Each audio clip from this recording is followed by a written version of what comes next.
Sir मैं आपसे बात जानना चाह रहा हूँ कि काशीराम जी बहुजन मूवमेंट के योद्धा थे और फिर जेपी आंदोलन से जुड़े थे मुलायम सिंह यादव जी।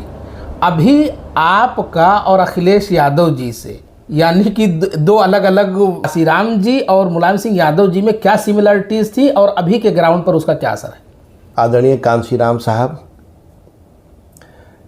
जिनको अपनी प्रेरणा मानते थे, वो डॉक्टर भीमराव अंबेडकर साहब थे।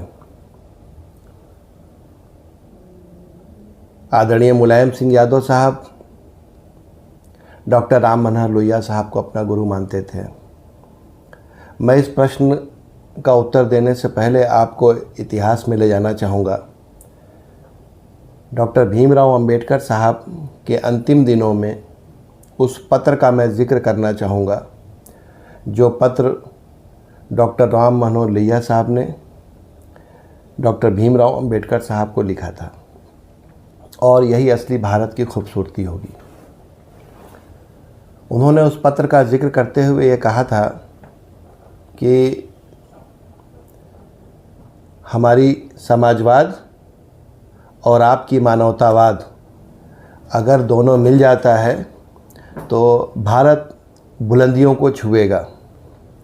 दोनों लोग जातिवाद को ख़त्म करना चाहते थे, दोनों लोग विज्ञानवादी थे, तर्कवादी थे, और रिप्रेजेंटेशन की बात दोनों लोग करते थे, प्रतिनिधित्व देने की।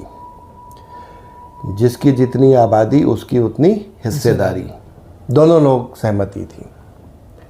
लेकिन जो जालिम मनुवादी समाज के लोग हैं वो इन दोनों आइडियोलॉजी को अलग अलग बताते हैं। एक परसेप्शन और नैरेटिव डेवलप करते हैं वो कि ये दोनों अलग हैं।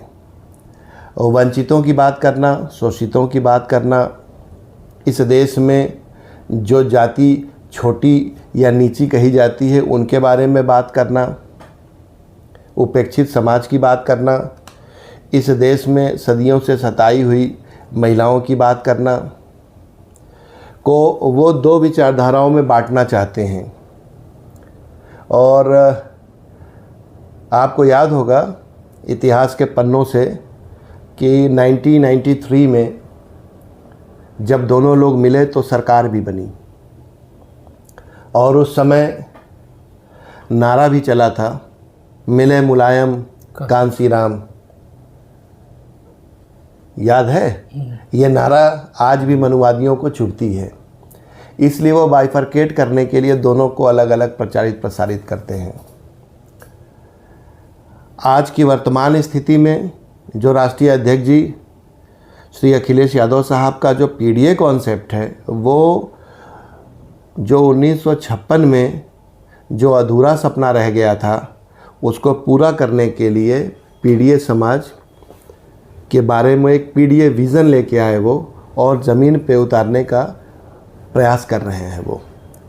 तो दोनों जब एक होते हैं, समाजवाद और अंबेडकरवाद, तो इस भारत में कोई ऐसा ताकत नहीं है, चाहे कोई मनुवादी व्यवस्था हो, चाहे कोई वर्णवादी व्यवस्था हो, जो बहुत दिनों तक टिका रह सकता है।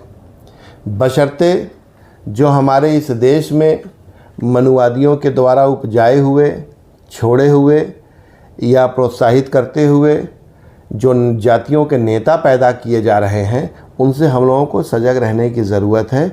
और सामाजिक न्याय की जो लड़ाई हमारे राष्ट्रीय अध्यक्ष जी श्री अखिलेश यादव जी लड़ रहे हैं, उसमें सभी लोगों को एक करने की ज़रूरत है।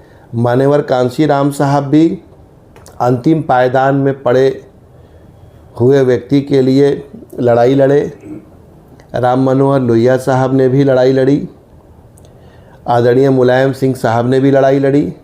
सभी को एक करने की, जो मजलूम समाज है, सभी को एक करने के लिए याचक नहीं शासक बनाने के लिए काम करना चाहिए। यही हम लोगों का पीडीए समाज का मूल कॉन्सेप्ट है, जो आज के तारीख में पूरा होते हुए दिख रहा है। तो दोस्तों, हम अभी नेशनल अड्डा पर आपके साथ इंटरव्यू किए हैं, ऐसे ही देखते रहिए, हम आगे और भी यूनिक लोगों को जोड़ते रहेंगे। Thank you very much.